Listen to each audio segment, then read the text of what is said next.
Tonight we're going to read The Little Prince. This book is my husband's favorite book. He recently introduced me to it and it's become one of my favorites as well. It was originally written in French and translated to English, so I hope you guys will enjoy it.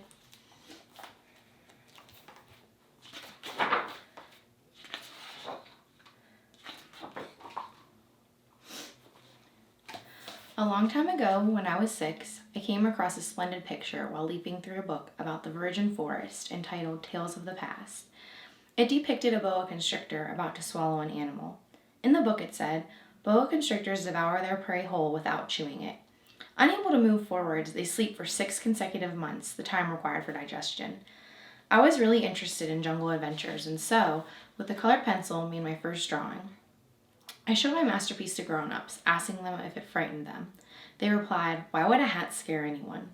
My drawing did not, in fact, depict a hat, but rather a boa constrictor trying to digest an elephant. Thus, to make it more comprehensible to them, I drew the inside of the boa.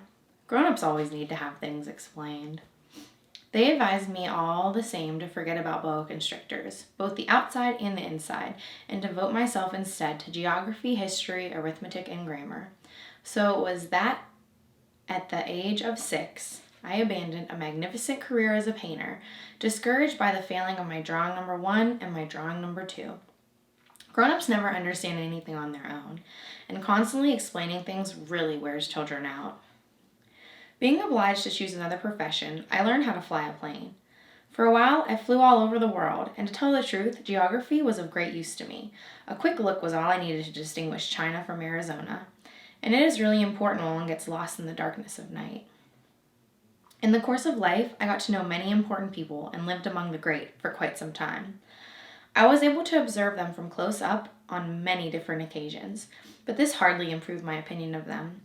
Whenever I happened to meet one who seemed more open-minded than the rest, I would try to repeat the experiment with my drawing number 1, which I had kept. I wanted to know if this person was in fact endowed with a remarkable capacity for understanding. But each time I heard the same refrain, "It's a hat." Therefore, I no longer ventured to speak to him of boa constrictors, virgin forests, or stars, but rather put myself on his level and discussed bridge, golf, politics, and ties. And he, in turn, was genuinely happy to have met such an agreeable person. Thus, I went through life by myself, without a single person with whom I could speak openly, until 6 years ago, when my engine malfunctioned as I was flying over the Sahara Desert.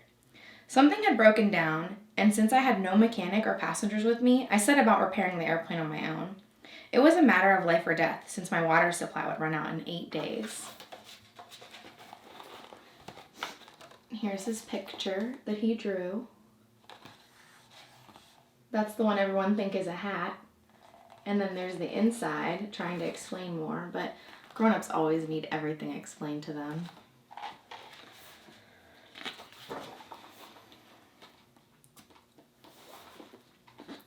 The first night I fell asleep on the sand, utterly exhausted, 1,000 miles away from any inhabited area. Indeed, I was more isolated than a castaway abandoned on a raft in the middle of the ocean. So you can imagine my surprise when, at sunrise, I was awakened by a sweet little voice that said, "Please, can you draw me a sheep?" What? Draw me a sheep. I jumped to my feet astounded. I rubbed my eyes and looked around. Before me, I saw a tiny but absolutely extraordinary figure looking at me very seriously. Here is the best portrait that I imagined to make of him later on. I must admit, however, that my drawing is much less fascinating than the original, but that's not my fault. Grown-ups had discouraged me from pursuing a career in painting when I was only 6, and from that point onward, I had not learned how to draw anything except boa constrictors from the outside and inside.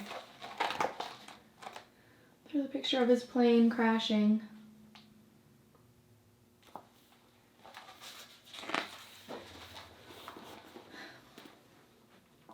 Bewildered, my eyes wide open in astonishment, I stood there staring at this apparition.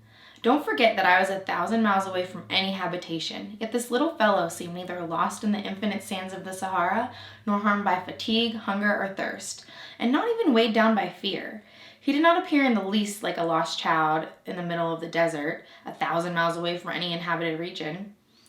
When I at last managed to speak, I asked him, "But what are you doing here?" To which he, as if it were a matter of extreme urgency, said once again, gently asked, "Please, can you draw me a sheep?" When a mystery is this impenetrable, one lacks the courage to disobey. Thus, absurd as this seemed to me, 1,000 miles away from any inhabited corner of the earth, and in danger of dying, I pulled out a sheet of paper and a fountain pen from my jacket pocket. Then I remembered that I had studied primarily geography, history, arithmetic, and grammar, so I told him a bit peevishly that I did not know how to draw. He replied, "That's not important. Draw me a sheep." Since I had never drawn a sheep, I made one of the 2 pictures that I was able to make, the one of the boa seen from the inside. I was truly flabbergasted when I heard the child's reaction. No, no, no. I don't want an elephant inside a boa. A boa is very dangerous, and an elephant is very bulky. In my world, everything is tiny. I need a sheep. Draw me a sheep. So I made a drawing. He looked at it carefully and said, "No, this sheep is sick. Make me another." Here's the sick sheep.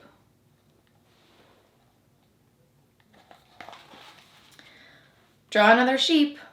I made another drawing. My friend smiled politely, indignantly.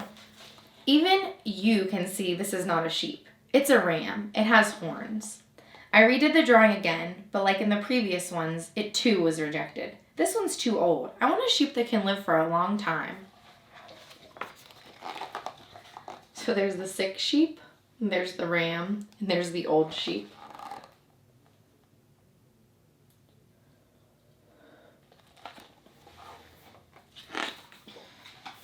He hasn't drawn in a while, so he's a little rusty. Then, as my patience was wearing thin, and I was anxious to start working on the engine, I dashed off this drawing and said, "Here, the sheep you want is in this box." Was I surprised when I saw my little critic's face light up? "That's exactly what I want. Do you think this sheep will need a lot of grass?" "Why?" I asked. "Because where I live, everything is tiny." "Surely there will be enough. I gave you a little sheep." He bent his head over the drawing. "Not as little as this. Hold on. Oh, it has fallen asleep." And so it was that I met the little prince. It took a long time to learn where he had come from. The little prince, who asked me one question after another, never seemed to hear my own questions. Thus, when he first saw my airplane, I will not draw it because it's too complicated for me, he asked, "What's that thing?" "It's not a thing. It flies. It's an airplane. It's my airplane." I was very proud to tell him that I could fly. To which he exclaimed, "How so? You fell from the sky." "Yes," I replied humbly. That's funny." And the little prince burst into pearls of laughter that annoyed me. I wanted my accident to be taken seriously. He went on, "So, you also come from the sky. What planet are you from?" I caught a glimmer of light in the mystery of his presence, and brusquely asked, "So then, you come from another planet?" He did not answer. He shook his head politely while inspecting the plane.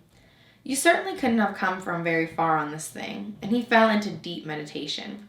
Then, pulling my sheep out of his pocket, he immersed himself in contemplating his treasure.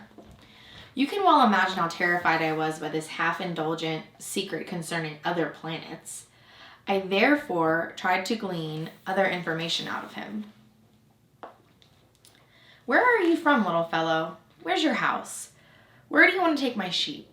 He replied with a meditative silence, "What's good is that the box you gave me will serve as his house at night." "Sure, and if you're good, I'll even give you a rope you can use to tie the sheep up during the day, and a post." My suggestion shocked the little prince. "Tie it? What a ridiculous idea." "But if you don't tie it, it'll wander off and get lost." But once again, my friend burst into pearls of laughter. "But where do you want it to go?" "Everywhere. Straight ahead." The little prince replied with gravity, "That's not important. Everything is so tiny where I live," and added, perhaps with a touch of melancholy, "It can't get very far by going straight ahead." So I had learned a second very important thing. His native planet was barely larger than a house. Yet this did not surprise me much. I knew very well that in addition to the large planets such as Earth, Jupiter, Mars, and Venus, which had been given names, there are hundreds of others that are sometimes so tiny that one can barely make them out with the telescope. Whenever an astronomer discovers one of these, he assigns it a number instead of a name, calling it asteroid 3251, for example. I have serious reason to believe that the planet the Little Prince came from is asteroid B612. This asteroid was seen through a telescope only once by a Turkish astronomer who made a great presentation of his discovery at an international astronomy convention. But because of the costume he was wearing, nobody took him seriously. That's how grown-ups are. Fortunately for the reputation of asteroid B612, a Turkish dictator later obliged his people to dress in European fashion under pain of death. In 1920, the astronomer gave his presentation once again in an elegant outfit. This time, the whole world accepted his paper. If I have told you the details about asteroid B12 and revealed its number, it's because of grown-ups who love figures. Whenever you speak to them about a new friend, they are never interested in fundamental things. They never inquire, what is his voice like? What are his favorite games? Does he collect butterflies? No. They ask you, how old is he? How many brothers does he have? How much does he weigh? How much does his father earn? Only then do they know something about him.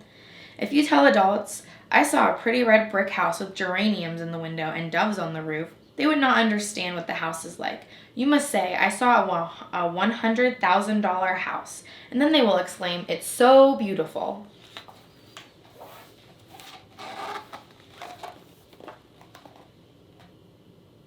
It's a picture of our friend meeting the Little Prince, who seems like quite the enigma, if I do say so. And here's the Turkish astronomer looking at asteroid B612.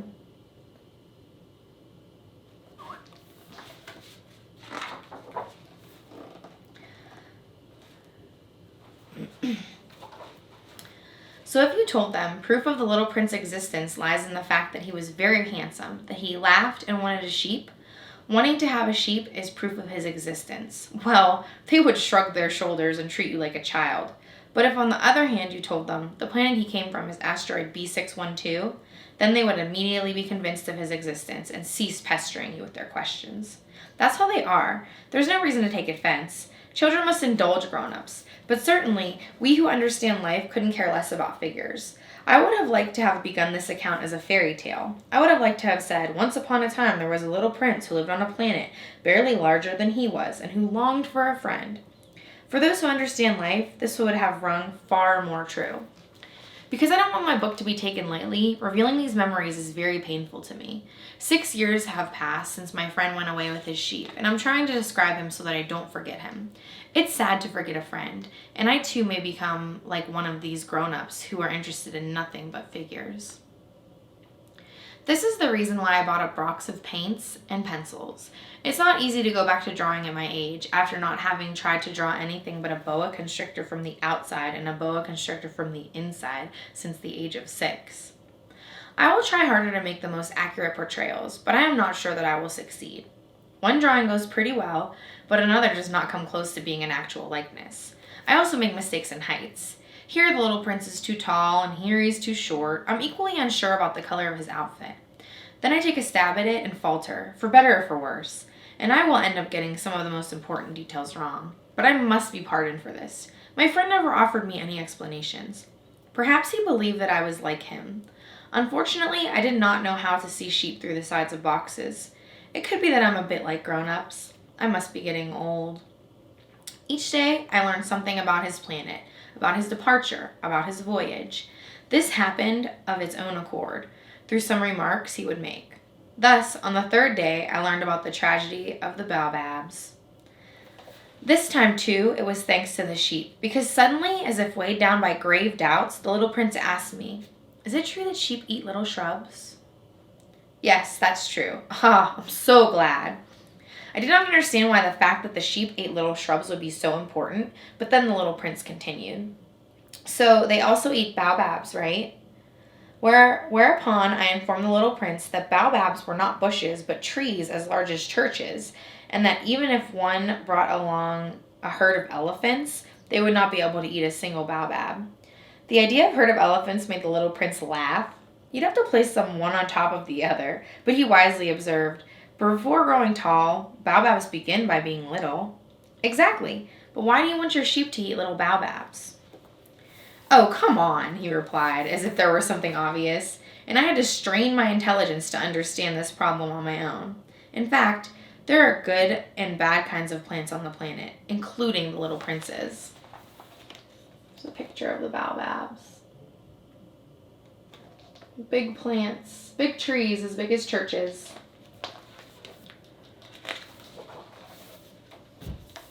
Consequently, good seeds come from the good plants and bad seeds from the bad plants. But seeds are invisible. They sleep in the secrecy of the earth until one of them is seized by the whim to wake up. Then it stretches itself and, timidly at first, thrusts a lovely little innocuous sprig up towards the sun. But if it's a bad plant, it has to be torn out immediately, as soon as it's recognized as such. Some terrible seeds existed on the Little Prince's planet. These were the baobab seeds. The earth was infested with them. Now, it's impossible to get rid of a baobab if you deal with it too late. It takes over the entire planet, piercing it with its roots. And if the planet is too small and the baobabs too numerous, they will make it break into pieces. It is a question of discipline, the Little Prince later told me. Once you've had your morning wash and tidied yourself, you need to tidy up the planet very carefully. The baobabs must be regularly uprooted as soon as they are distinguished from the rose bushes, which they closely resemble when they're young. It's a dull job, but easy. And one day, he suggested that I make a nice drawing to instill this idea in the heads of children where I live. If they travel one day, he said, this might be useful to them. Sometimes putting off work is nothing serious, but in the case of baobabs, this will always lead to disaster. I knew a planet inhabited by a loafer. He neglected the bushes. So I drew that planet according to the Little Prince's description. I don't like assuming the tone of a moralist, but the danger of the baobabs is so little recognized, and the risks of getting lost on an asteroid so serious that for once I'll make this exception. And so I say, children, beware of the baobabs. And in order to alert my friends to a danger which they, like me, have always brushed past without recognizing, I worked very hard on this drawing. The lesson I hand down has been worth all the effort. Perhaps you will ask me why there are no other drawings in this book as imposing as those of the baobabs. The answer is quite simple. I tried, but never succeeded. When I drew the baobab, I was animated by a sense of urgency. Oh, little prince, little by little I came to understand your melancholic little life. For a long time you had no other distraction than your delight in watching the sunset. I learned this new detail on the fourth day, in the morning, when you told me, I so like sunsets. Let's go watch a sunset. But we have to wait. Wait for what? There's a little prince pruning the baobabs before they get out of control. That's a good lesson. Sometimes it's okay to put things off, but other times it's more important to get your work done. We have to wait. Wait for what? Wait for the sun to set. At first you looked very surprised, but then you laughed at yourself and said to me, I'm always thinking I'm at home. Yes, indeed. The whole world knows when it's noon in the United States. The sun is setting over France. If you go to France in a minute, you would be able to watch the sun setting. Unfortunately, France is too far away. But on your tiny planet, it's enough to move your chair a few steps. And from there, you can look at the sunset as many times as you wish. One day, I saw the sunset 43 times. And a little later, he added, you know, when someone is really sad, one loves sunsets. Were you sad on the day of the 43 sunsets? But the little prince did not reply. On the fifth day, thanks once again to the sheep, the secret of the little prince's life was disclosed to me. He suddenly asked me, out of the blue, as if the question stemmed from a problem he had been mulling over for a long time in silence. Does a sheep that eats shrubs also eat flowers? A sheep eats everything it finds. Even flowers with thorns? Yes, even flowers with thorns. But then, what is the purpose of thorns? I do not know. At that moment, I was very busy trying to unscrew a tight bolt on my engine. I was worried because the mechanical failure was beginning to look very serious, and the dwindling supply of drinking water was making me fear the worst. What is the purpose of thorns? The little prince never gave up on a question once he had asked it. I was annoyed at the bolt and said the first thing that came to mind. Thorns serve no purpose at all. They exist only because the flowers are being mean. Oh. But after a moment of silence, he confronted me with a sort of rancor. I don't believe you. Flowers are weak. They're naive. They reassure themselves in whatever way they can. They believe that the thorns make them fearsome. I did not reply. At that moment, I said to myself, if this bolt won't come loose, I'll knock it out with a hammer. There's a little prince watching 43 sunsets. I wonder if he was sad on that day.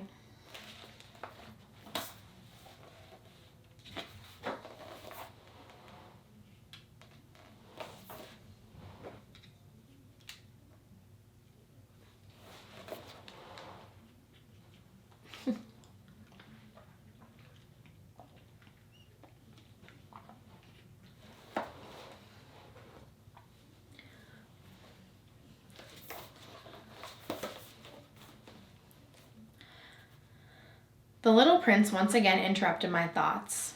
And you, do you really believe that flowers... No, I don't believe anything. I merely answered off the top of my head. I'm busy with serious matters.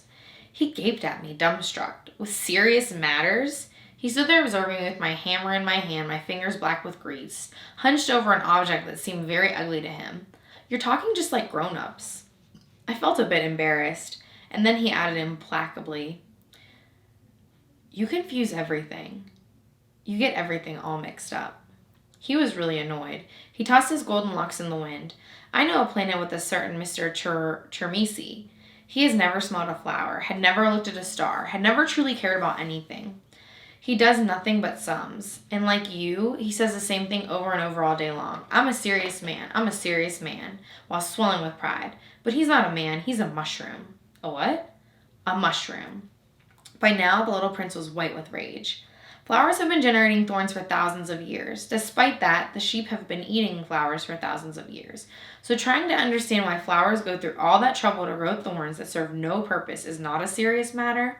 The war between sheep and flowers is not important. Is it not more serious and important than the sums done by a fat red gentleman? And if I know of a unique flower, one that exists nowhere else but on my planet, and that a little sheep can one morning suddenly destroy without realizing it, what is it doing? For you, that's not important? He turned red, then continued. If someone loves a flower, only one of which exists among millions and millions of stars, looking at it is enough to make him happy. And he can say to himself, my flower is out there somewhere.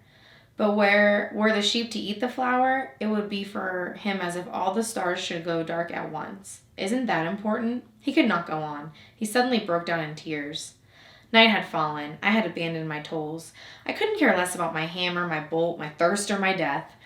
On one particular star, one planet, my own, Earth, there was a little prince who needed consolation. I took him in my arms. I rocked him. I told him, the flower you love is not in danger.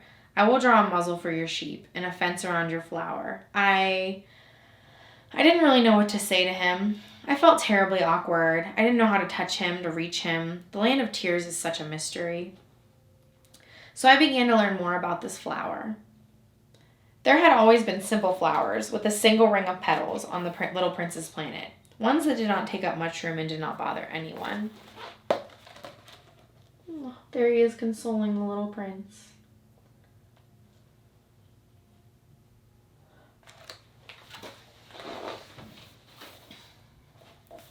They would appear one morning in the grass and molt by evening. But one day, one had sprouted out of a seed from who knows where, and the little prince had kept a close eye on the sprig, which did not resemble any other. It could have been a new species of baobab. But the shrub soon stopped growing and started preparations for the birth of a flower. The little prince, who witnessed the germination of an enormous bud, felt that some miraculous apparition would emerge from it, but the flower did not stop primping herself within the shelter of her green chamber. She chose her colors with care, dressed herself slowly, adjusting her petals one by one. She did not want to enter the world disheveled like a poppy. She wanted to appear in nothing less than the full splendor of her beauty. And she certainly played the role of coquette to the full. Her mysterious toilette lasted days and days, and then, lo and behold, one morning, precisely at daybreak, she made her appearance. And yawning, she, who had toiled so carefully, said, I'm just waking up now. I beg your pardon. I'm still unkept. At this point, the little prince could not restrain his admiration. How beautiful you are. So true, the flower sweetly replied, and I came with the sun. The little prince could sense that she was not particularly modest, yet she touched him so deeply. "I can't believe it's time for café au lait," she said, "if you would be so kind." And the little prince, utterly dazed, went searching for a watering can full of fresh water and served the flower her breakfast. So she soon began to torment him with rather touchy vanity. For example, one day, speaking about her 4 thorns, she said to him, "Tigers can come with their claws if they wish." "There are no tigers on my planet," the little prince protested. "Besides, tigers don't eat grass." "I'm not grass," the flower replied ever so sweetly. "So sorry." "I have no fear of tigers, but I do have a horror of drafts. You don't happen to have a screen by any chance?" "A horror of drafts? That's somewhat unpleasant for a plant," the little prince observed. "This flower is quite complex. At night, you should place me under a bell glass jar. It's very cold here at your place. There are not satisfactory accommodations where I come from." But here she interrupted herself. She had arrived in the form of a seed. She could not know anything about other worlds. Mortified at having allowed herself to be caught telling such an ingenious lie, she coughed 2 or 3 times in order to put the little prince in the wrong, and said, "And the screen?" "I was about to look for it, but you were speaking to me." Then she forced her cough to make him suffer from a guilty conscience.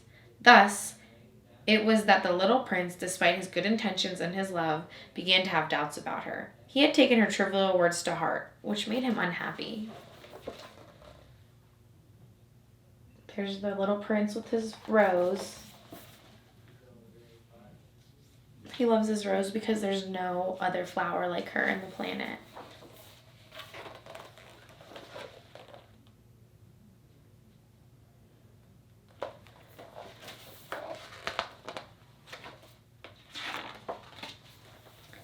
"I shouldn't have listened to her," he confided to me one day. "One should never listen to flowers. It's enough to look at them and smell them. Mine filled my planet with fragrance, but I did not know how to let that make me happy. The story about the claws, which sent such chills down my spine, ought to have melted my heart." He went on with his confidences. "I did not understand anything back then. I should have judged her by her acts, not her words. She brought me fragrance and inspiration. I should not have run away. I should have been aware of the affection behind her little ploys. Flowers are so full of contradictions, but I was too young to know how to love her. I think he took advantage of some migrating wild birds to get away. On the morning of his departure, he set his planet in order.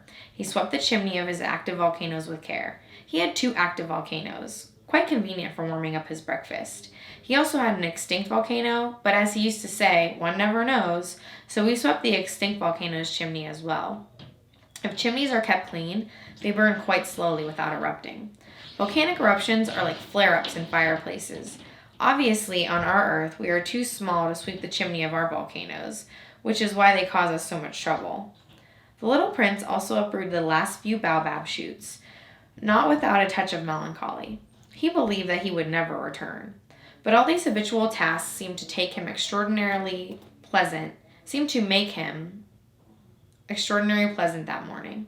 And when he watered his flower for the last time and prepared to put her safely under the bell jar, he realized he was about to cry. "Goodbye," he said to the flower, but she did not reply. "Goodbye," he repeated. The flower coughed, but not because she had a cold. "I was a fool," she finally said. "Forgive me and try to be happy." He was surprised by the lack of reproaches. He was flummoxed, holding the bell jar in mid-air. He did not understand that calm tenderness. "I do love you, of course," said the flower, "and it's my fault that you didn't realize that. That's not important, but you were as much as a fool as I was. Try to be happy. Put the bell jar away. I don't want it anymore." "But the wind!" "My cold is not that bad. The cool night air will do me good. I'm a flower." "But the animals! I must put up with a few caterpillars if I want to get to know the butterflies. It seems they are so beautiful. If not, who will come visit me? You will be far away, and I'm afraid of large beasts. I have my own claws." And naively, she displayed her 4 thorns, and then continued, "Don't hang about like this. It's annoying. You have decided to leave, so go." She did not want me to see her crying. She was such a proud flower. The little prince found himself in the vicinity of asteroids 325, 326, 327, 328, 329, and 330. He began visiting them to look for an occupation to educate himself. The first asteroid was inhabited by a king. The king, dressed in purple and ermine, sat on a very simple yet majestic throne. "Ah, here's a subject," exclaimed the king, as soon as he caught sight of the little prince. And the little prince asked himself, how can he recognize me if he's never seen me? He did not know that for kings, the world is greatly simplified. All men are subjects. "Come close so I can see you better," said the king, who was very proud of finally being the king of someone. The little prince looked all around to see where he could sit, but the entire planet was occupied by the magnificent ermine robe. He had to remain standing, but he was so tired that he yawned. "Yawning in the presence of a king is contrary to protocol," the monarch said to him. "I forbid you to do so." "I can't help it," replied the little prince, all confused. "I've been on a long journey and I have not slept." "Well then," the king told him, "I command you to yawn." "It's been years since I've seen someone yawn, and I find yawns interesting." "Go ahead, yawn again. That's an order." "You frighten me. I can't go on," said the little prince, blushing. Replied the king. "Then I order you to yawn a little and a little more." He mumbled something and seemed exasperated, because the king absolutely insisted that his authority be respected. He did not tolerate disobedience. He was an absolute monarch, but since he was very good, he gave reasonable orders. He used to say, if I ordered a general to turn into a seabird and the general did not obey, it would not be the general's fault, it would be my fault. "May I sit down?" the little prince timidly inquired. "I command you to be seated," replied the king, majestically pulling back a fold of his ermine mantle. The little prince was astonished. The planet was tiny, so what could the king reign over? "Sire," he said, "excuse me for asking you." "I order you to ask me," the king hastened to answer. "Sire, what do you reign over?" "Over everything," said the king with grand simplicity. "Over everything?" The king pointed to his planet and the other planets and the stars with a discreet gesture. "Over all that?" asked the little prince. "Over all that," said the king. Because he was not only an absolute monarch, he was a universal monarch. "And do the stars obey you?" "Certainly," the king said to him. "They obey immediately. I do not tolerate a lack of discipline." Such power amazed the prince. Were that power his, he would be able to watch not 43, but 72, or even 100 to 200 sunsets in one day, without ever having to move his chair. Feeling a bit sad at the thought of his little abandoned planet, he ventured to ask a favor of the king. "I would so love to see a sunset. Do me a favor. Command the sun to set." Were I to order a general to fly from flower to flower like a butterfly, or to write a tragedy, or to turn into a seabird, and the general did not obey the order, who would be wrong, he or I? "It would be you," the little prince said firmly. "Exactly. One must demand from each person what that person can give," continued the king. "Authority resides above all reason. Were you to order your people to cast themselves in the sea, they would revolt. I have the right to demand obedience because my orders are reasonable." "What about my sunset?" the little prince reminded the king, because he never gave up on a question once he had asked it. "You shall have your sunset. I will demand it. But, in keeping with my wise governance, I will wait till conditions are favorable." "And then, when will it come to pass?" inquired the little prince. Replied the king, as he consulted a large calendar. It will be it'll be tonight around 7:40. And you'll see how I will be obeyed to the letter." The little prince yawned. He was sorry about his lost sunset. And then he started getting bored. "I have nothing more to do here," he told the king. "I'm leaving." "Don't leave," said the king, who was so proud of having a subject. "Don't leave. I'll make you a minister."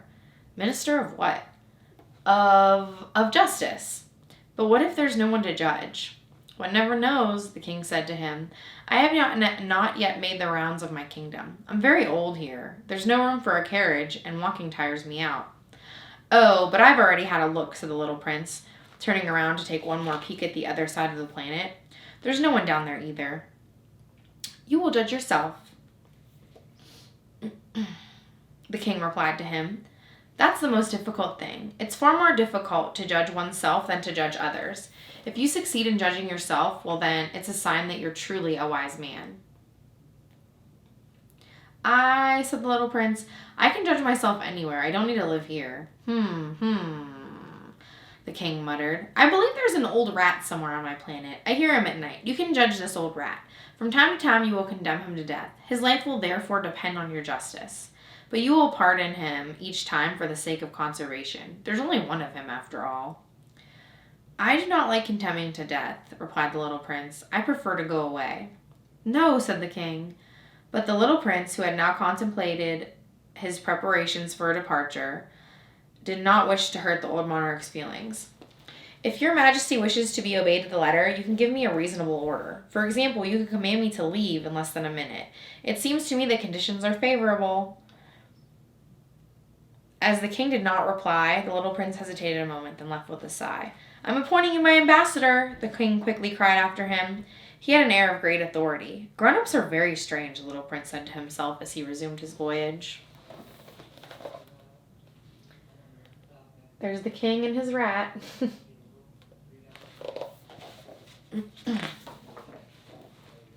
The second planet was inhabited by a vain man. Aha! An admirer is going to pay me a visit, shouted the vain man from a distance as soon as he beheld the little prince. A conceited person considers all persons his admirers. Good day, said the little prince. What a funny hat you have. It's for salutations, the man replied. It's for acknowledgement when I'm greeted with acclaim, but unfortunately no one ever passes through these parts. Oh, really? Said the little prince, who did not understand. Clap your hands against each other, the vain man accordingly asked him. The little prince clapped his hands, and the vain man saluted him modestly by raising his hat. This is more entertaining than the visit to the king, the little prince said to himself, and began clapping his hands against one another again. The vain man again raised his hat in acknowledgement. After 5 minutes of this, the little prince grew tired of the monotonous game and asked, What must one do to lower the hat? But the vain man did not hear him. The vain do not hear anything but praise. You really admire me a lot, don't you? He asked the little prince. What does admire mean? To admire means that I am the most handsome, most elegant, richest, and most intelligent man on the entire planet. But you're the only person on the planet. Do me a favor. Admire me all the same. Okay, I admire you, said the little prince with a slight shrug of his shoulders. But what's the point? And the little prince left. Grown-ups certainly are quite bizarre, he said to himself as he resumed his voyage. The neighboring planet was inhabited by a drunkard. Although this visit was very brief, it made the little prince very depressed. What are you doing? He asked the drunkard, who was sitting silently before a conglomeration of empty bottles and another of full bottles. I'm drinking, replied the drunkard despondently. Why do you drink? Said the little prince. To forget, answered the drunkard. Forget what? Inquired the little prince, who was already beginning to feel sorry for him. To forget that I'm ashamed, confessed the drunkard, lowering his head. Ashamed of what? Persisted the little prince, who wanted to help him. Ashamed of drinking. And the drunkard shut himself off in a definitive silence. The little prince went away perplexed. Grown-ups are definitely very, very bizarre, and he said as he resumed his journey.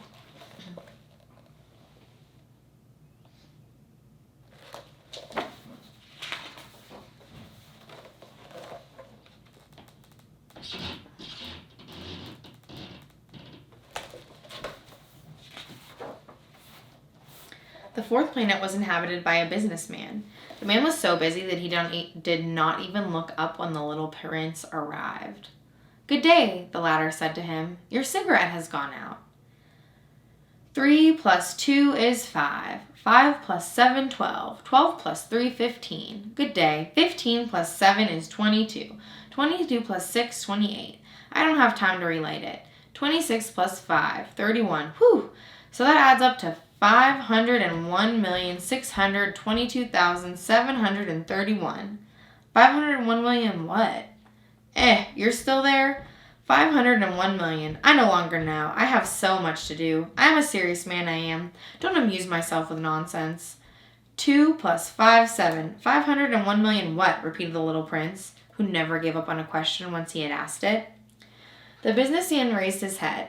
In the 44 years that I've lived on this planet, only 3 times have I been disturbed.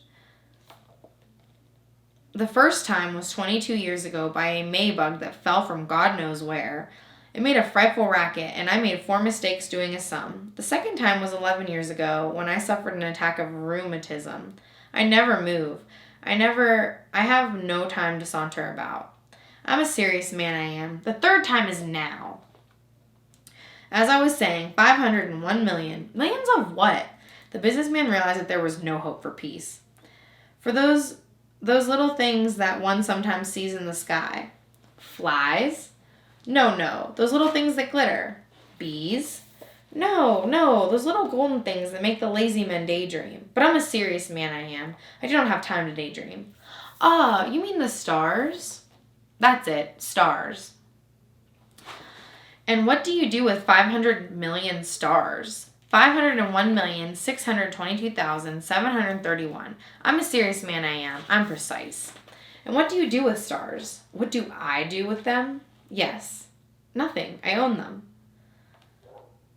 You own the stars? Yes.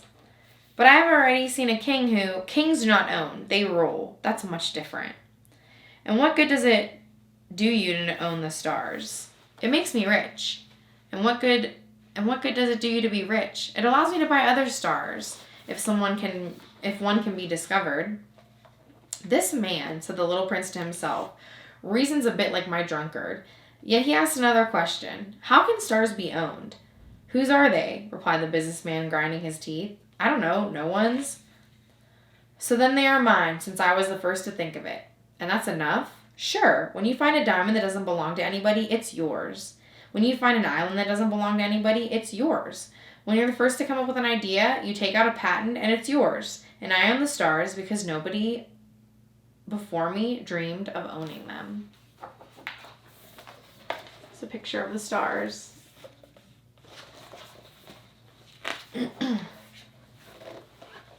There he is, crunching his numbers. He's a very serious man. That's true, said the little prince. So what do you do with them? I manage them. I count and recount them, said the businessman. It is difficult, but I'm a serious person. The little prince was still not satisfied. Look, if I have a silk handkerchief, I can put it around my neck and take it along with me. If I own a flower, I can pick my flower and carry it with me. But you cannot pick the stars. No, but I can deposit them in a bank. What does that mean? It means that I write the number of my stars on a slip of paper and I lock this slip of paper in a drawer. That's all? That's enough. This is funny, thought the little prince, and rather poetic. But it's not that serious. The little prince's idea about serious matters were very different from those of grown-ups. As for me, he said, I own a flower that I water every day. I own 3 volcanoes whose chimneys I clean each week. I also clean a chimney of an extinct one. One never knows. The fact that I own them is useful to my volcanoes and to my flower, but you are not of any use to the stars. The businessman opened his mouth but could not come up with a reply, and the little prince left. Grown-ups are really extraordinary, that's for sure, he said to himself as he resumed his journey. The 5th planet was very strange. There was just enough space there for a street lamp and a lamplighter. The little prince could not figure out the purpose of the streetlight and the lamplighter up there in the heavens on a planet without houses and inhabitants. But he said to himself, this man may be truly absurd, but he's less absurd than the king, the vain man, the businessman, and the drunkard. At least his job makes sense. This man lights his own street lamp. It's as though he's given birth to one more star or flower. When he puts it out, the flower or star falls asleep. It's a beautiful occupation, and is truly useful because it's beautiful. Arriving on the planet, he greeted the man. Good morning. Why are you putting out your lamp? Those are the instructions, said the lamplighter. Good morning. What are the instructions? That I put my lamp out. Good evening. Then he lit it again. And now why do you relight it? Those are the instructions. Then I put out my lamp. Good evening. And he lit it again. And now why did you relight it? Those are the instructions. I do not understand, said the little prince. There's nothing to understand, said the man. Instructions are instructions. Good morning. And he put out the lamp. Then he wiped his forehead with the handkerchief decorated with red squares. I have a terrible profession. At one time it was reasonable. I put it out in the morning and lit it in the evening, and had the rest of the day to relax and the rest of the night to sleep. And since then the instructions have changed? The instructions have not changed, said the lamplighter, and that is precisely the tragedy. The planet has been spinning faster and faster each year, and the instructions have not changed. And so, said the little prince, and so, Now the planet makes 1 revolution per minute. I no longer have a second's rest. I light it and I put it out every minute. That's fun for you. Days last a minute. No, it's not fun at all, said the man. Do you know that we've been talking for a month? A month? Yes, 30 minutes, 30 days. Good evening, and he relit his street lamp. The little prince watched him and suddenly felt that he loved this man, who was so loyal to his instructions. He recalled the sunset that he himself had once sought by moving his chair, and he wanted to help his friend. Listen, I know a way you could rest whenever you'd like to. Here's the little prince.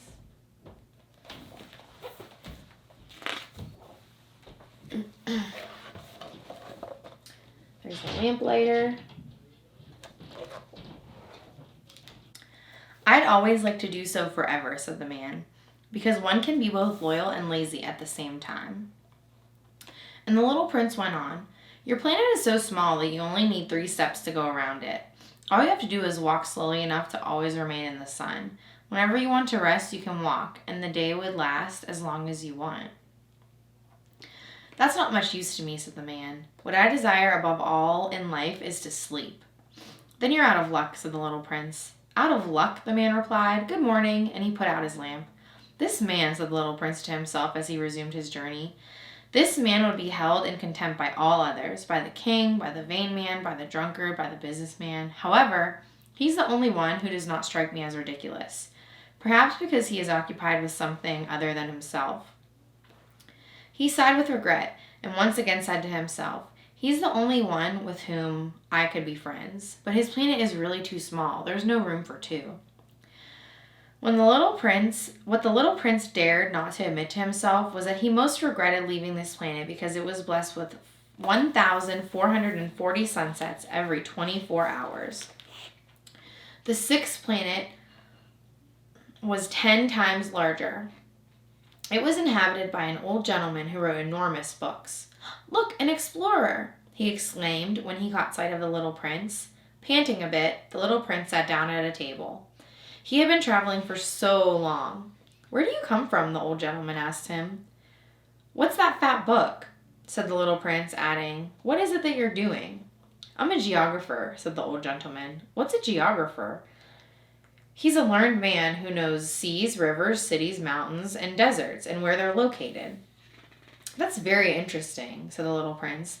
Here, we finally have a real profession. He took a look around the geographer's planet. He had never seen such a majestic one. Your planet is lovely. Are there any oceans? I have no idea, said the geographer. Ah, the little prince was a little disappointed. And mountains, cities, rivers, and deserts? I have no idea about those either, said the geographer. But you're the geographer. Precisely, said the geographer. But I'm not an explorer. There are no explorers here. It's not the geographer who goes around counting cities, rivers, mountains, seas, oceans, and deserts. The geographer is too important to go roaming about. He never leaves his office, but he receives explorers, questions them, and jots down their recollections. And if the recollections of one of them seem interesting to him, the geographer orders an inquiry into the explorer's moral character.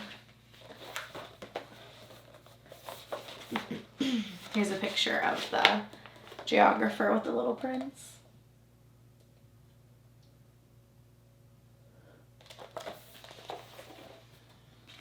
I love this book.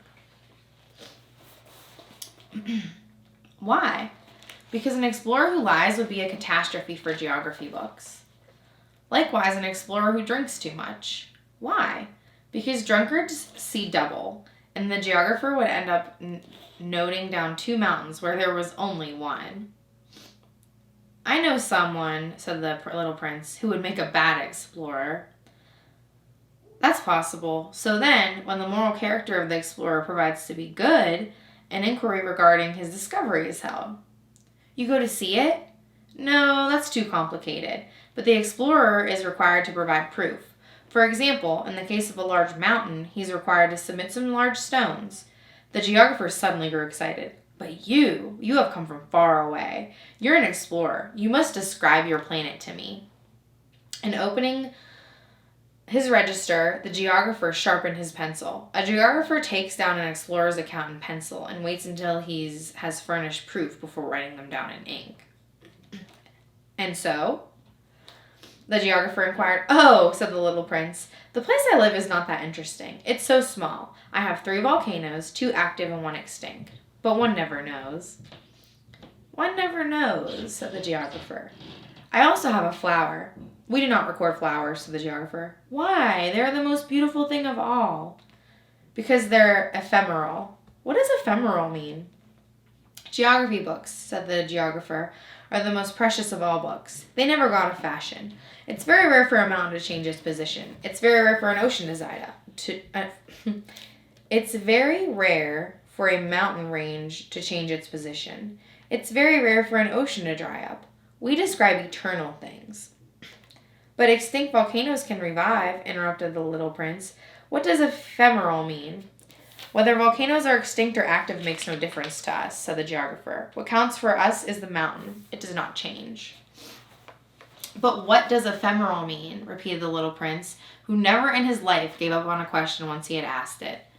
"It means it is in danger of disappearing in a short time." "My flower will soon disappear?" "Certainly. My flower is ephemeral," said the little prince to himself. She only has 4 thorns to defend herself against the world, and I left her by herself." And for the first time he felt stung by regret. But he took courage. "What would you advise me to go visit?" "The planet Earth," replied the geographer. "It's got a good reputation." And the little prince left, thinking about his flower. So then the 7th planet was Earth. The Earth was not just any planet. Counted among it are 111 kings, 7,000 geographers, 900,000 businessmen, 7.5 million drunkards, 311 million vain men. That is approximately 2 billion grown-ups. To give you an idea of the Earth's size, I want to point out that prior to the invention of electricity, a veritable army of 462,511 lamplighters had to be maintained everywhere on all 6 continents to light street lamps. Seen from a modest distance, this produced a splendid effect. The movements of this army were organized like those of an opera ballet. First, it was the turn of those who lit the lamps in New Zealand and Australia. Once they had done this, they went to sleep. Then those of China and Siberia made their entrance on the stage. Then these too ran off into the wings. Then came the turn of the lamplighters from Russia and India. Then those of Africa and Europe. Then those of South America, and finally those in North America. And no one mistake ever occurred in the order of their appearance on stage. It was magnificent. Sometimes it happens that, wishing to be witty, one lies a little. I was not altogether honest when speaking to you about the men that light the street lamps. I risk giving a false idea of our planet to those who do not know it. Men occupy very little space on Earth. If the 2 billion inhabitants who populate the Earth were on their feet and packed together rather tightly, as occurs at a rally, they could easily fit into a square that is about 12.4 miles wide and 12.4 miles long. All mankind could be heaped up on some small Pacific island. Naturally, grown-ups would not believe that. They imagine they take up a great deal of space. They regard themselves as important as baobabs. Therefore, advise them to work it out. They adore the figures and will be pleased with this. But don't you waste your time on this task. It's useless. I know you trust me. When he arrived on Earth, the little prince was quite surprised not to see anyone. He was already afraid that he had come to the wrong planet, when a coil of color of moonlight moved in the sand. "Good evening," said the little prince politely. "Good evening," said the snake.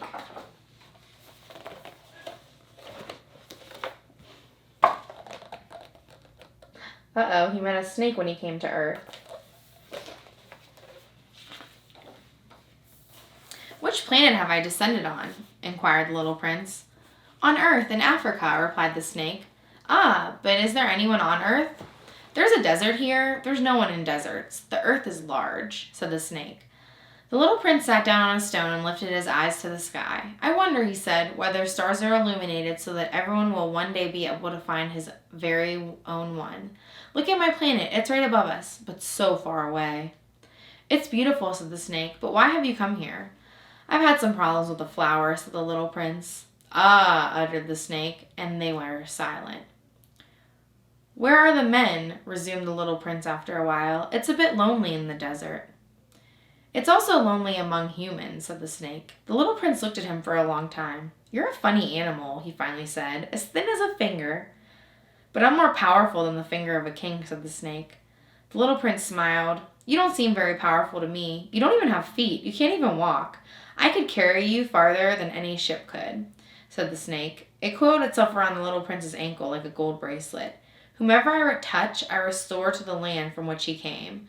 But you are pure and come from a star." The little prince did not reply. "I pity you.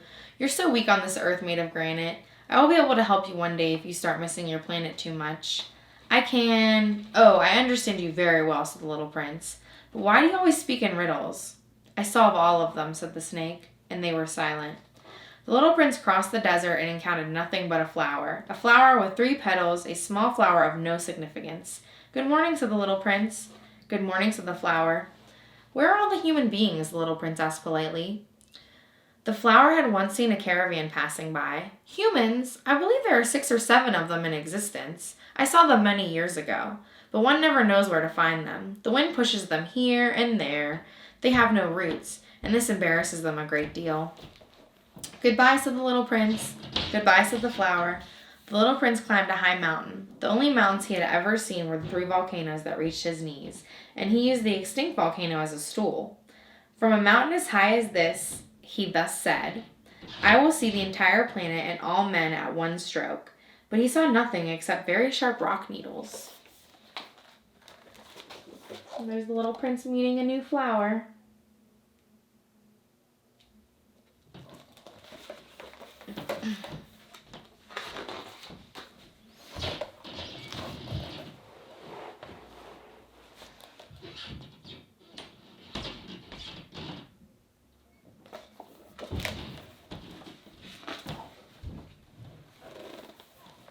There's great illustrations in this book by Manuela Adrini.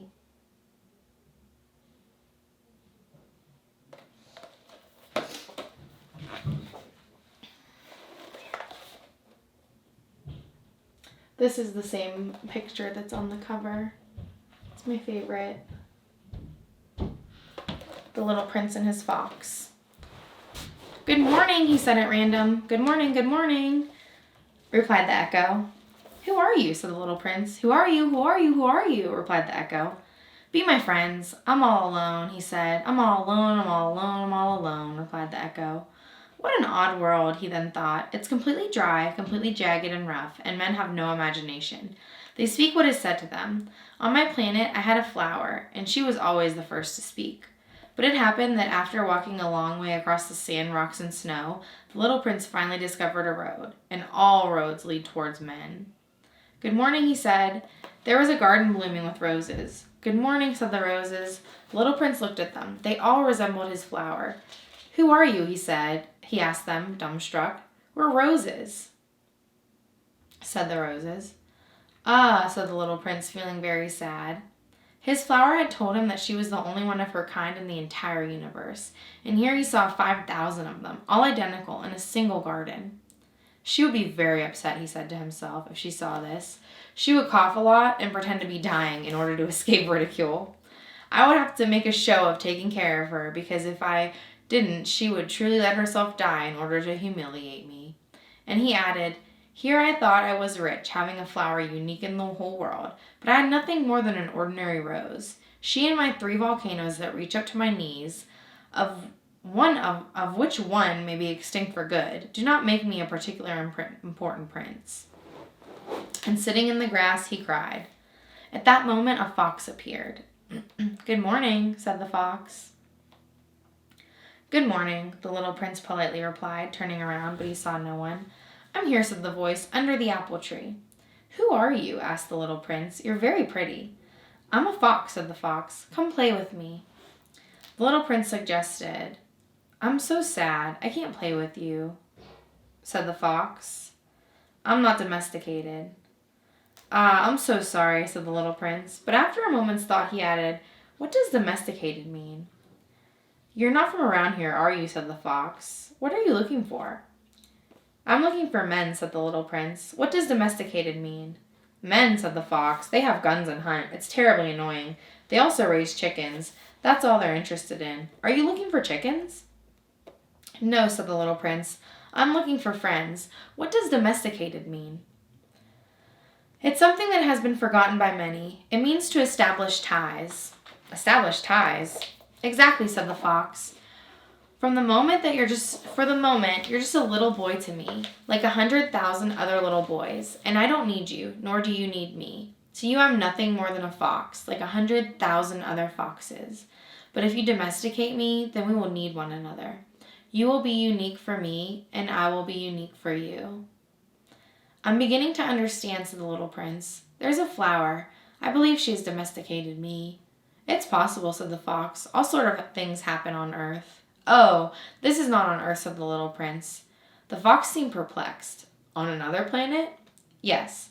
Are there hunters on this planet? No. Now that is interesting. And chickens? No. Nothing's perfect, said the fox. But he resumed his train of thought. My life is monotonous. I hunt chickens and men hunt me. All chickens are alike and all men are alike. Consequently, I'm bored. But if you domesticate me, my life will be bathed in light. I will recognize the sound of footsteps that differ from all others.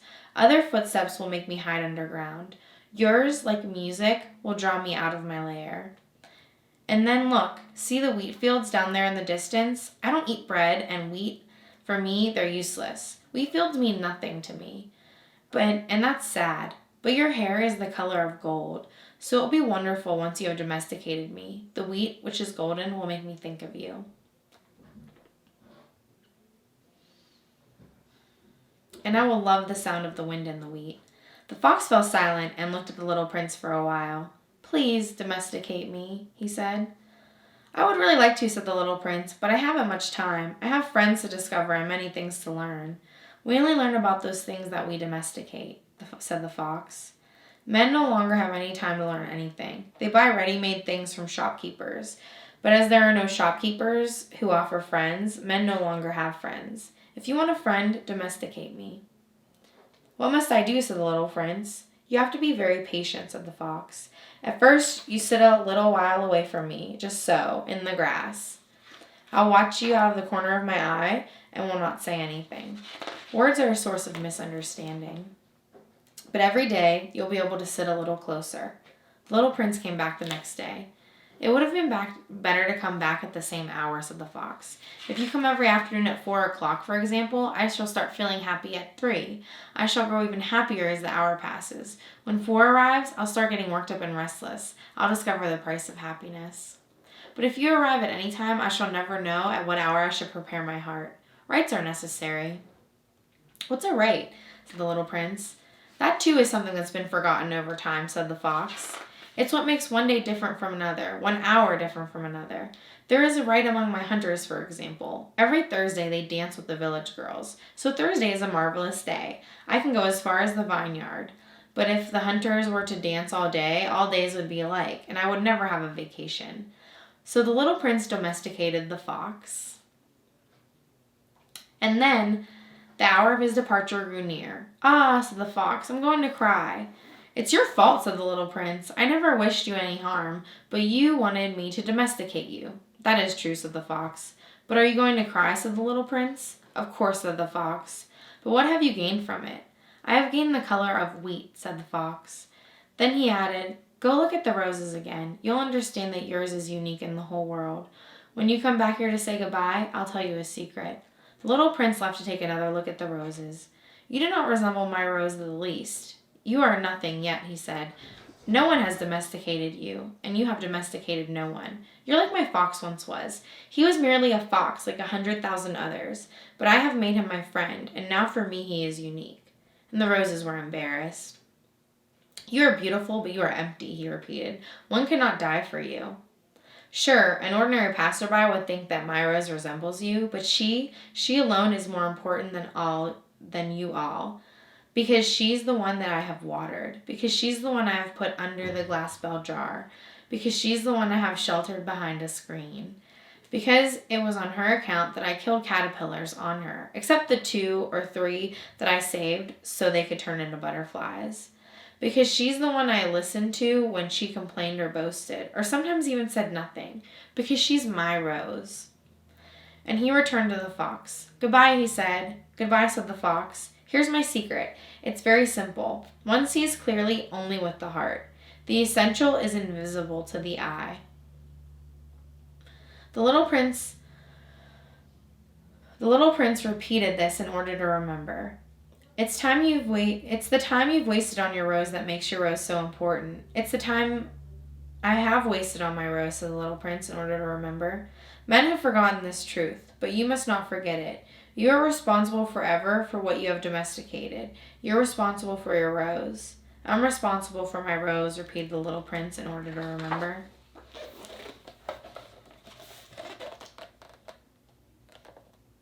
There's the golden meat that now will forever remind the fox of the little prince.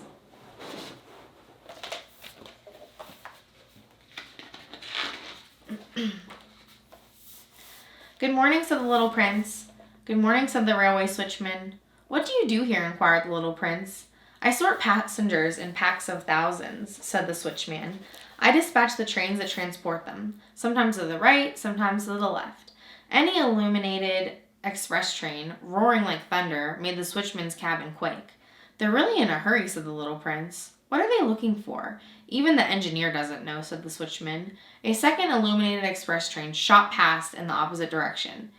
"They've come back already?" asked the little prince. "They're not the same one," said the switchman. "It's an exchange." "Weren't they happy where they were?" "One's never happy where one is," said the switchman, and they heard the thunder of a third illuminated express. "Are they chasing the first passengers?" said the little prince. "They're not chasing anything," said the switchman. "They're fast asleep in there, or at best are yawning. Only the children are flattening their noses against windows. They're the lucky ones," he added. "Good morning," said the little prince. "Good morning," said the merchant. He was the merchant of some pills that had been developed to quench thirst. If you took one per week, you would no longer feel the need to drink. "Are you selling that stuff?" said the little prince. "It's a great time saver," said the merchant. "According to experts who have made calculations, one can save 53 minutes per week." "And what does one do with those 53 minutes?" "One does what one wants." "If I had 53 minutes to spend," said the little prince, "I would walk very slowly towards a fountain." It was the 8th day since my accident in the desert, and I had listened to the merchant's story while drinking the last drop of my water supply.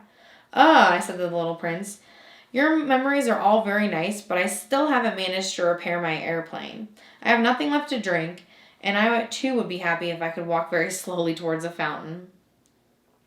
"My friend the fox," he said to me, "my dear little fellow, there is no longer a matter of a fox." "Why not?" "Because we will die of thirst." He did not follow my reasoning and replied, "It's good to have a friend, even if one dies afterwards." "I myself am very happy to have a fox for a friend. He doesn't consider danger," I said to myself. He's never hungry or thirsty. All he needs is a bit of sun."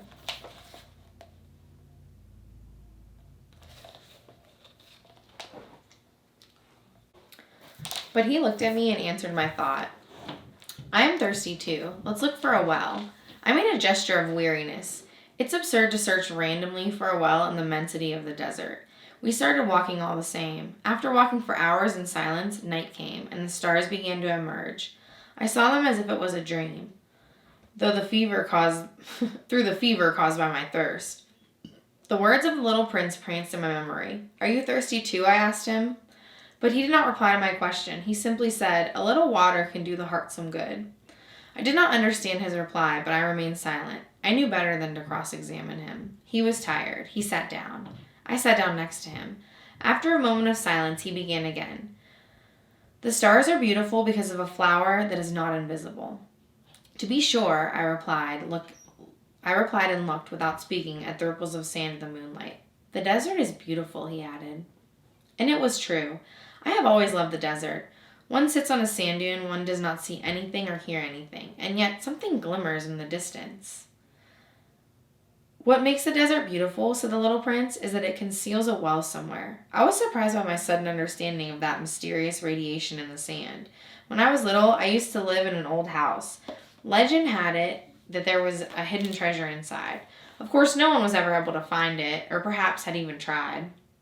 Yet it cast a spell on the entire house. My house was hiding a secret in the depths of its heart. Yes, I said to the little prince, whether it's a house, the stars, or the desert, what makes them beautiful is invisible. I'm happy, said the little prince, that you agree with my fox. He was falling asleep, so I took him in my arms and went back on the road. I was moved. I felt as though I was carrying a fragile treasure. It even seemed to me that there was nothing more fragile on earth. I looked at his pale forehead in the moonlight, his closed eyes, his locks of hair fluttered in the wind, and said to myself, what I see here is merely a shell. What is the most important is invisible. As his half-parted lips assumed the trace of a smile, I said to myself, what moves me the most about this little sleeping prince is his loyalty to a flower, the image of a rose that shines inside him like the flame of a lamp, even while he's asleep. And I thought him even more fragile. One needs to protect flames carefully. A little breeze can blow them out. And walking thusly, I found the well at sunrise.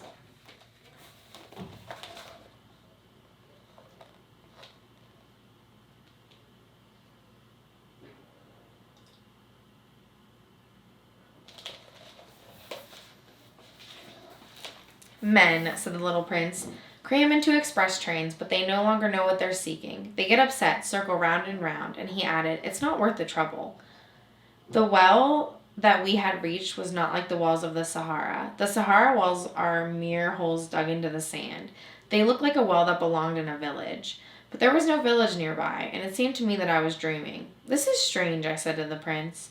Everything is ready, the pulley, the bucket, the rope. He laughed, touched the rope, and made the pulley go. And the pulley creaked the way an old weather vane creaks after the wind has slept for a long time. Listen, said the little prince, we have awakened the swell, and it's singing. I did not want him to exert himself. Let me do it, I said. It's too heavy for you. I slowly hoisted the bucket and set it on the edge of the well. Then I carefully balanced it. The song of the pulley lingered in my ears. I saw the sun quiver in the still shimmering water. I'm thirsty for this water, said the little prince. Give me some to drink. And I understood what he had been looking for. I lifted the bucket to his lips. He drank with his eyes closed. It was as sweet as a holiday. This water was something quite different from food. It had been born from the trek under the stars, from the pulley's song, from the exertion of my arms. Like a gift, it was good for the heart.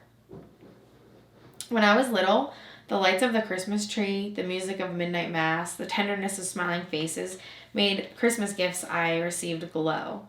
Where you live, said the little prince, men cultivate 5,000 roses in one garden and do not find in it what they're seeking.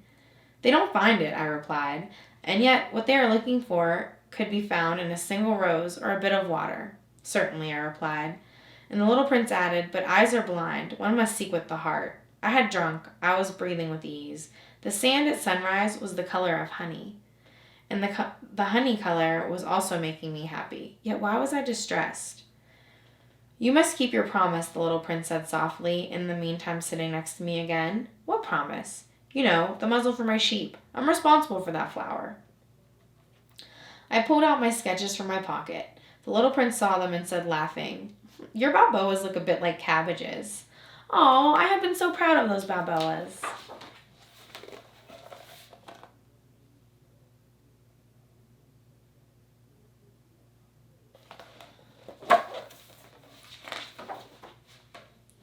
Your fox, his ears look a bit like horns, and they're too long. And he laughed again. You're not being fair, little fellow. I didn't know how to draw anything but boas from the inside and from the outside. Oh, it's okay, he said. Children understand. So I drew a muzzle, and my heart ached as I handed it to him. You have plans I know nothing about. He did not answer me, but he said, you know my descent to earth? Tomorrow will be my anniversary. Then, after a silence, he continued, I landed here near, and he flushed. Once again, I experienced a strange sorrow, without knowing why. However, a question came to my lips. So it was not by accident that, on the morning I met you, you were taking a stroll all by yourself, 1,000 miles away from any inhabited region. You were returning to the site of your landing. The little prince flushed again, and hesitated. Maybe because of the anniversary? The little prince flushed yet one more time. He never answered questions, but a flush is equivalent to saying yes, isn't it? I said to him, I fear that... He stopped me. Now you must get to work. Back to your breakdown. I'll wait here for you. Come back tomorrow evening." But I was not reassured. I remembered the fox. One who has let himself be domesticated runs the risk of crying a little. Next to the well stood an old stone wall in ruins. When I returned from my labor the next evening, I saw from afar my little prince sitting up there with his legs dangling. I heard him speaking. "Don't you remember any more?" he said. He was saying. "It's not right here." Obviously, another voice answered him because he repeated, "Yes, yes, today is the right day, but this is not the place." I continued walking toward the wall. I did not see, nor did I hear the other person, but the little prince repeated once again, "Certainly, you will see where my tracks in the sand begin. Just wait for me there. I'll be there tonight." I was about 20 yards away from the wall, and I still could not see anything. After a pause, the little prince spoke again. "You have good poison? You sure it won't make me suffer too long?" I stopped. My heart tightened, but still did not understand. "Now go away," he said. "I want to come back down." So I also lowered my glance down to the foot of the wall and sprang into the air. There, rising towards the little prince, was one of those little yellow snakes that can kill you in 30 seconds. Rummaging in my pocket for a revolver, I broke into a run. Not hearing the noise I had made, the snake slid smoothly into the sand, like a dying jet of water, and without hurrying too much, I slipped between the stones, making a slight metallic sound. I reached the wall just in time to catch my little friend, whose face had blanched in my arms. "What's going on here? Now you're talking to snakes?" I undid his golden scarf. I moistened his temples and made him drink. And now I did not dare to ask him anything more. He looked at me intensely and wrapped his arms around my neck. I could feel his heart beating like that of a bird that was dying after being shot. He said to me, "I'm glad you figured out what was wrong with your engine. You can go back home now." "How do you know?" In fact, I was about to inform him that unexpectedly my efforts have proven successful. He did not answer my question, but added, "I too am returning home today." Then sadly, "It's much further, much more difficult." I felt that something extraordinary was occurring. I clasped him in my arms like a little child, and yet he seemed to be slipping straight down into an abyss, without my being able to do anything to restrain him. He had a serious expression of someone who is lost, far away. "I have your sheep, and I have the sheep's box, and I have the muzzle." And he smiled with a touch of melancholy. I waited a while. I felt that he was gradually coming back to himself. "My dear little fellow, you are afraid." He was certainly afraid, but he laughed softly. "I will be far more frightened this evening." I felt chilled once again by a sense of something irreparable, and I realized that I could not bear the thought of not hearing that laughter anymore. For me, it was like a fountain in the desert. "Little fellow, I want to hear you laugh once again." But he said, "It will be a year tonight. My star will be right over the spot where I fell last year. Little fellow, wasn't the story of the snake, the appointment, and the star just a bad dream?" He did not reply, but said, "What's important is not visible."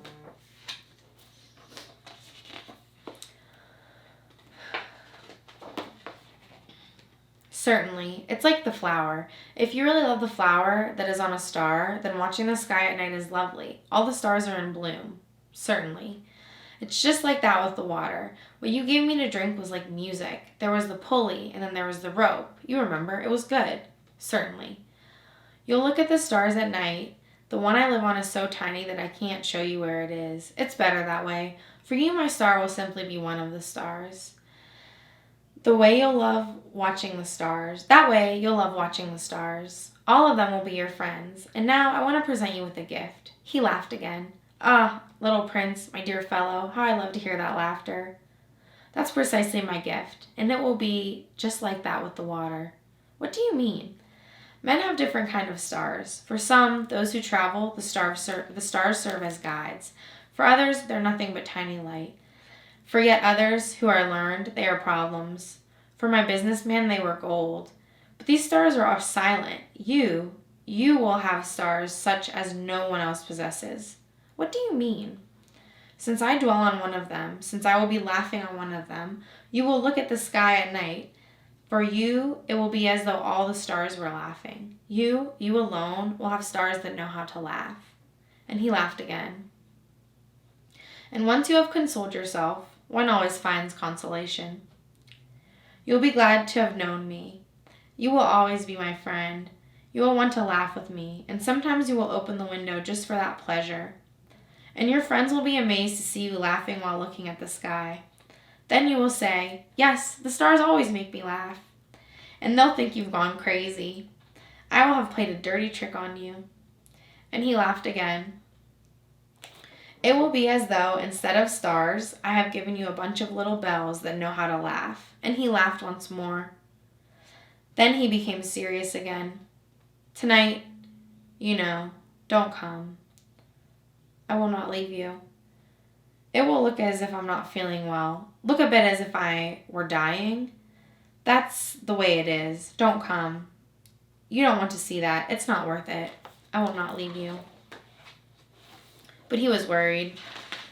I'm telling you this partly because of the snake. It must not bite you. Snakes are evil. He could bite you just for the pleasure of it.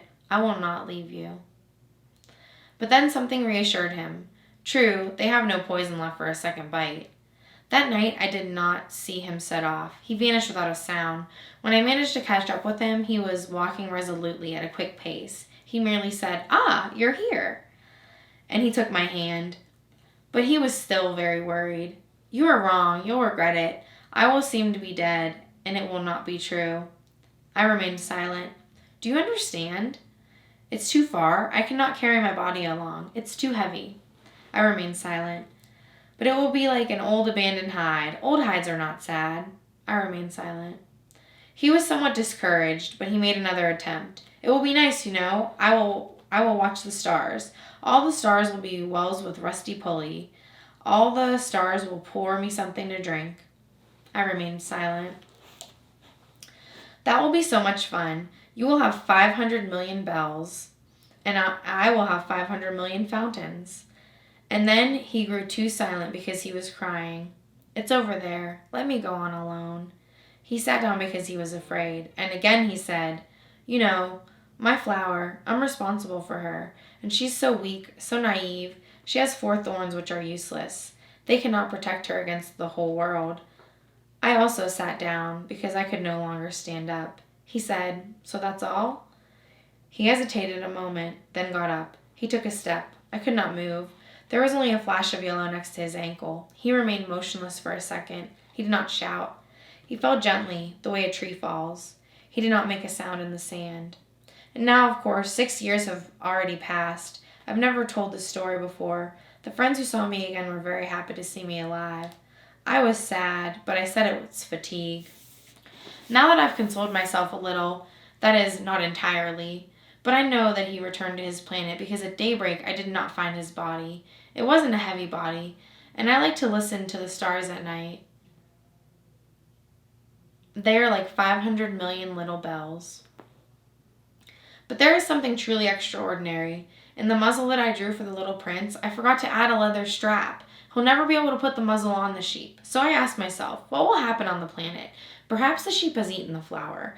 Sometimes I say to myself, of course not. The little prince puts his flour under the bell jar each night, and he minds his sheep well. Then I'm happy, and the stars laugh sweetly.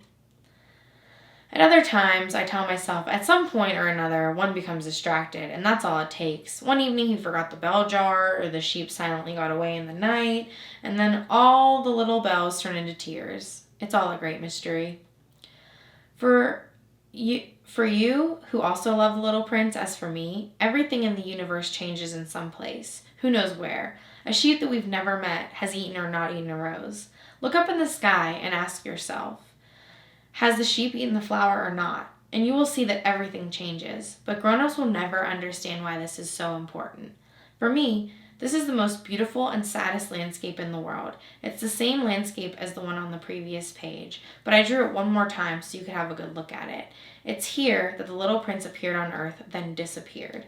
Look closely at this landscape and make sure you'll be able to recognize it one day, should you take a trip to Africa in the desert. And should you happen to pass that way, I beg you, do not rush by.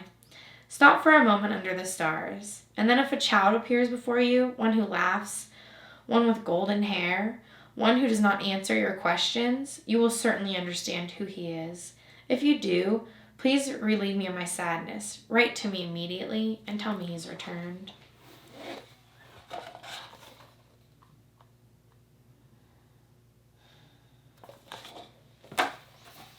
And that's the end of The Little Prince. And this one was dedicated to Christopher Robin.